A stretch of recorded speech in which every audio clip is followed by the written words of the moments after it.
Hey, you are sleeping out there, remember? On the night of the family vacation, what came out from my mother-in-law's mouth was something I had never imagined. Mom? Outside? Didn't you hear me? There's no room for you. Outsiders should sleep in the parking lot. Oh no. Why did my mother-in-law offer to share a room with me? Now I finally understood why. I had been looking forward to this family vacation for a long time. I thought it would be a good opportunity to get to know my mother-in-law better. That's what I had thought. However, I had no way of knowing that things would take an unexpected turn later on. My name is Ella. I'm 29 years old. I'm a housewife, and I work for a company. I married my husband Dan about 6 months ago. After 2 years of dating, we made it to the finish line. For 1 year, we lived together in the apartment where he lived. I thought I would continue to live there after our marriage, but one day before we registered, he said something like this. My mom is asking me to rent an apartment near their house. What? Your mother? Why? I don't really know either, but my parents are getting old, and it would be safer to have someone younger nearby. You know, I'm an only child. I see. As I recall, your mother gave birth to you at an older age, right? Yes. She had me when she was 38, so she's almost 70. These days, she has trouble walking to the supermarket. I see. According to Dan's story, my parents-in-law are worried about their future since they are both quite old. They don't seem to have any problems in their daily lives, but they must be feeling a little anxious. However, thankfully, they are not asking us to live with them. It would be harder for us to move in together, but it would be easier for us to live close by. I smiled and said to Dan, I understand. I'm worried about your mother and father, so let's move closer to them when we get married. Is that okay? You say it so easily. Because you're worried about your parents too, aren't you? But then, you might have a hard time. Well, they're my in-laws, but they're going to be my family now, and I want to make sure we have a good relationship. Thank you, Ella. You're being a great help. Dan looked somewhat relieved. He worried about his parents and about how it might cause me trouble. I guess he was also conflicted by the combination of these feelings. The moment I saw his relieved face, I also felt somewhat refreshed. I'm nervous about being so close to his parents, but it will lessen Dan's anxiety. Besides, I'm their daughter-in-law too, so I should do what I can to help. Thus, when we got married, we moved into an apartment, which was a 10 minutes walk from my in-laws' house. When I showed up at my parents-in-law's house after the move, my mother-in-law called out to me happily. Ella, thank you so much. Dan told me that you accepted the offer to live nearby so easily. Oh, it's nothing. I would like to help in any way I can. As I recall, your parents live far away, right? Yes, about 2.5 hours by train. Oh my God, that's a long way, but that's okay. From now on, you can think of me as your other mother and be spoiled a lot. Mother? Yes, thank you. My in-laws have a very friendly nature and are never painful to talk to. I would have a good relationship with them. That's what I thought. But at that time, I was still unaware of what was about to happen. I was about to face an inevitable problem. It was one day, about a week after our marriage, that I realized this. My husband works on the weekends, so our days off do not overlap. But since we both cherish our mornings and evenings, we didn't miss each other much. It was Sunday, and my husband usually goes to work. It was a little after 9 a.m. I was having a leisurely breakfast when the intercom rang. I wondered who it was. I thought I should have received all my packages. Maybe something from my mother at home? Mother! I shouted out in surprise. Then my mother-in-law opened her mouth, looking somewhat unhappy. How long are you going to make me wait, Ella? It's been almost 30 seconds since I pressed the intercom. I'm sorry, I'm just having breakfast. Breakfast? What time do you think it is? You're such a senseless person. What? Don't just stand there. Get the slippers ready. And some tea. Yes, here you go. I did as I was told and prepared slippers for my mother-in-law before I could invite her in. My mother-in-law headed for the living room, sat down on the sofa, and began to look around the room. I don't know why she was in the bad mood, but I must have put her in a bad mood any longer. I hurriedly prepared a cup of tea and brought it to her.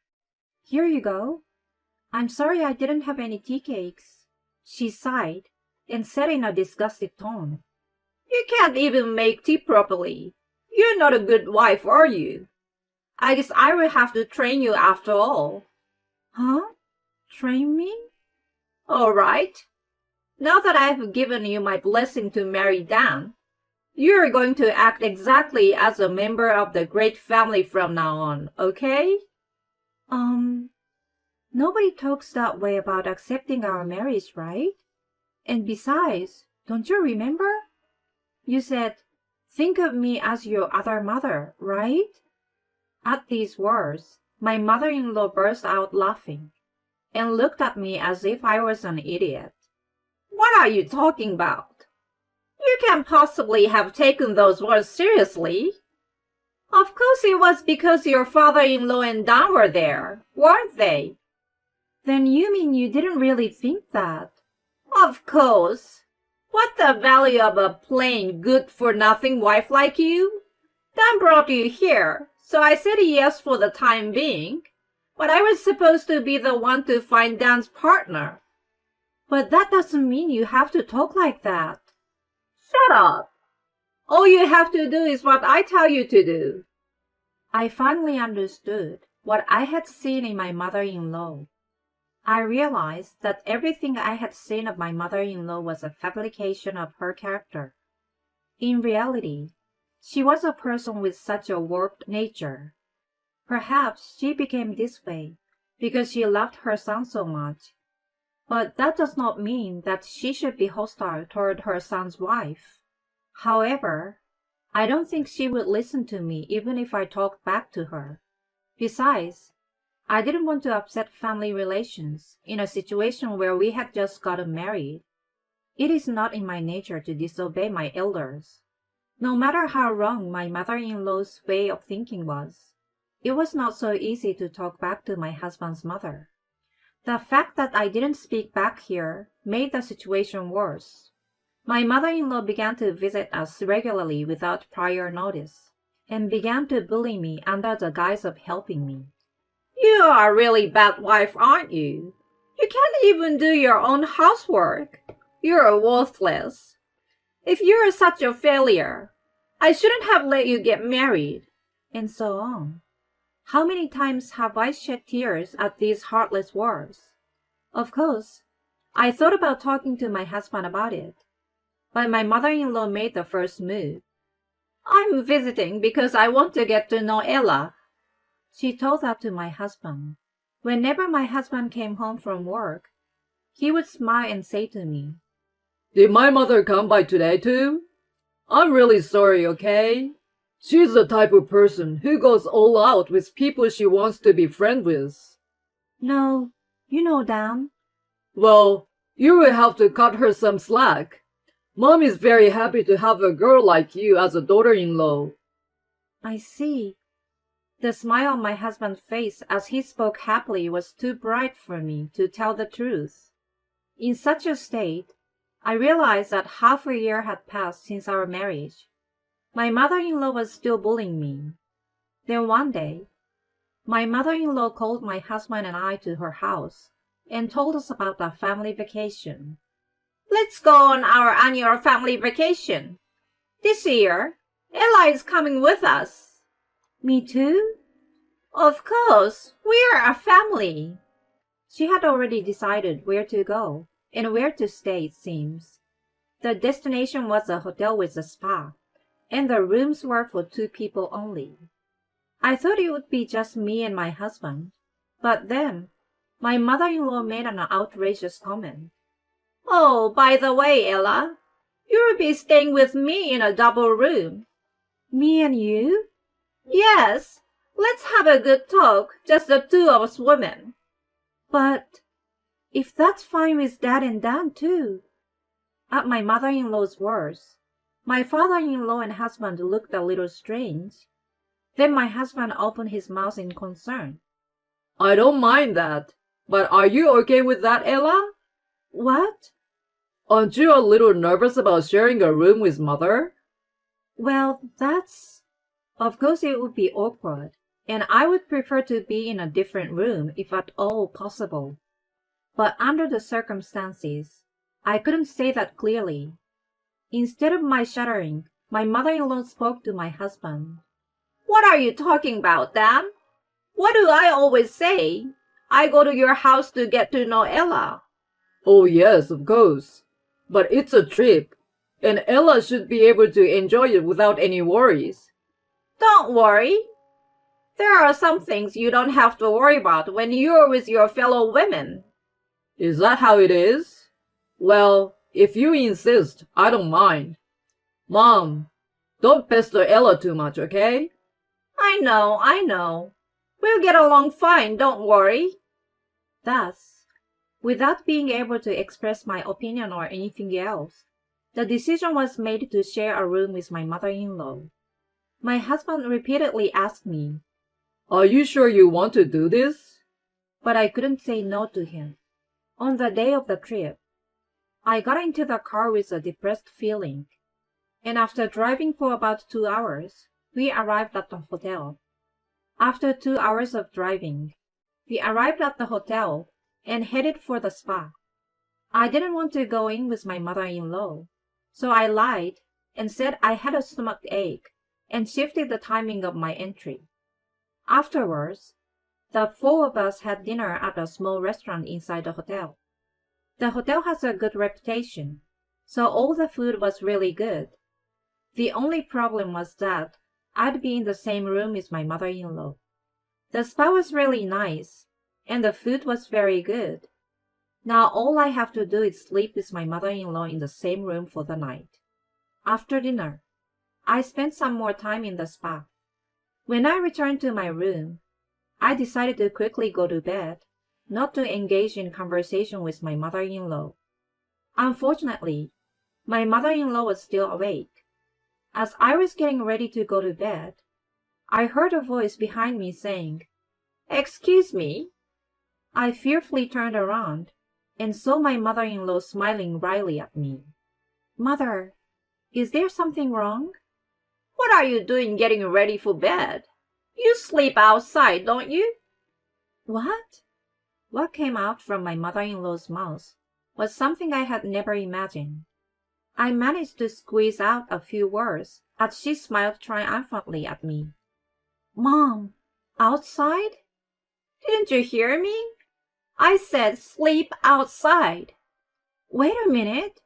Then why did you say you wanted to sleep in the same room with me? Of course, to get rid of you like this. There's no room for you.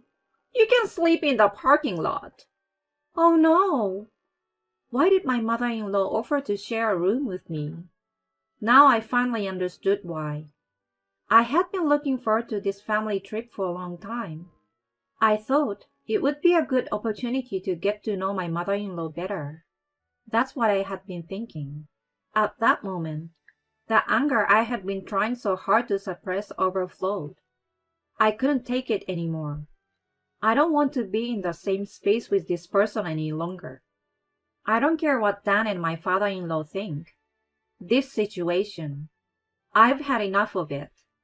I left the room with the bare minimum of luggage.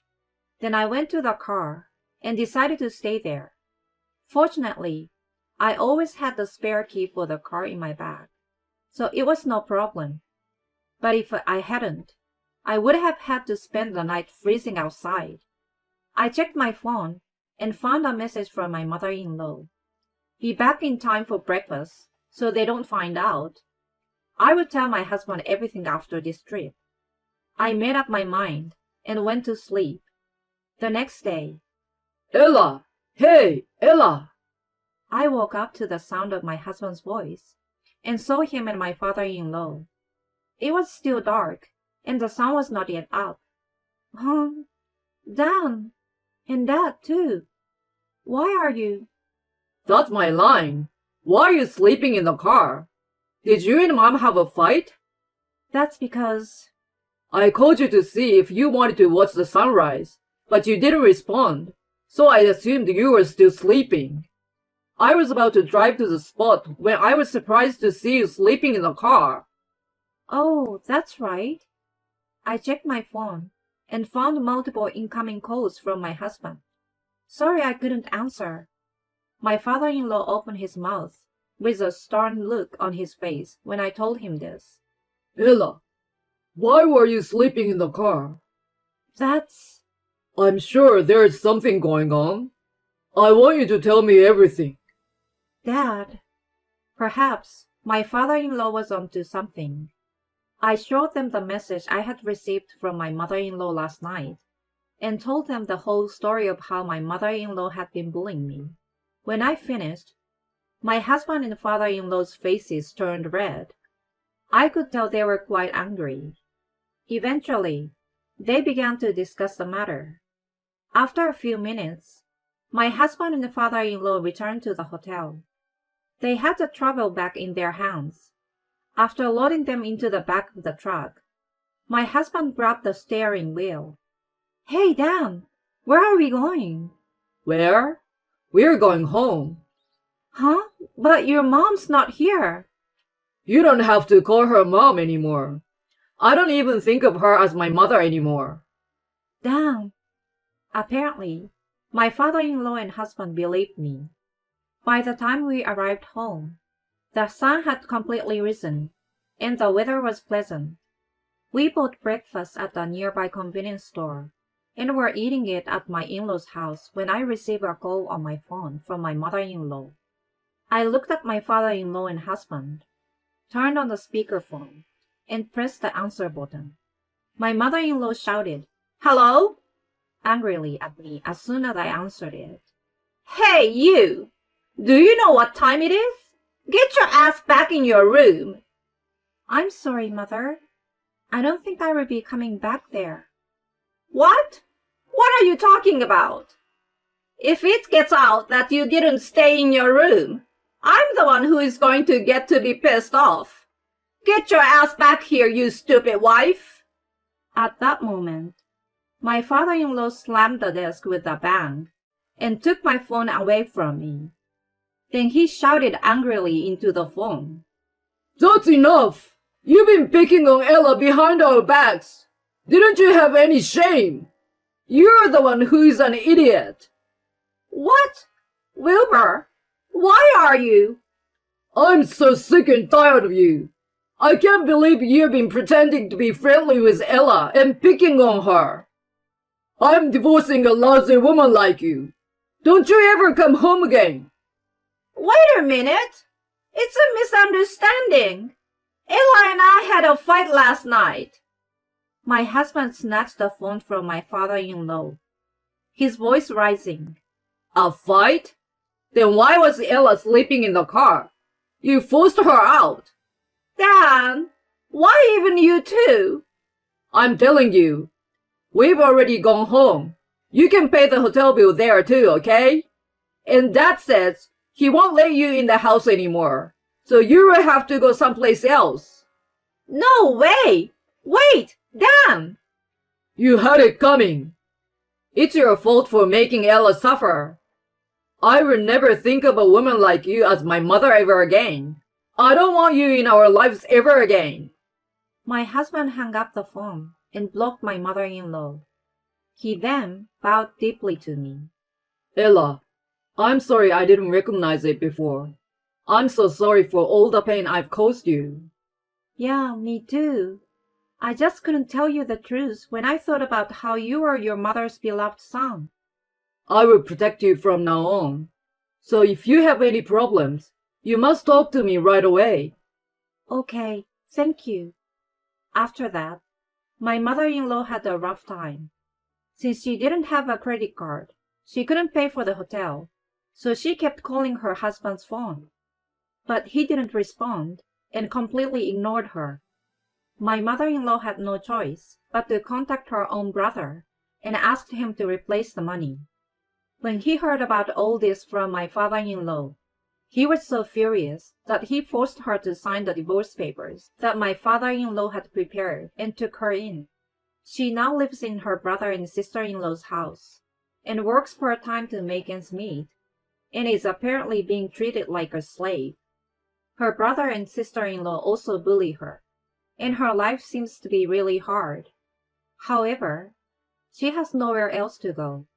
She will probably have to spend the rest of her life as a housekeeper at her brother and sister-in-law's house. I, on the other hand, took this opportunity to move in with my husband to my father-in-law's house. We have decided to remodel my parents-in-law's house. All the expenses are my father-in-law's, and they are even going to add a room for our future child.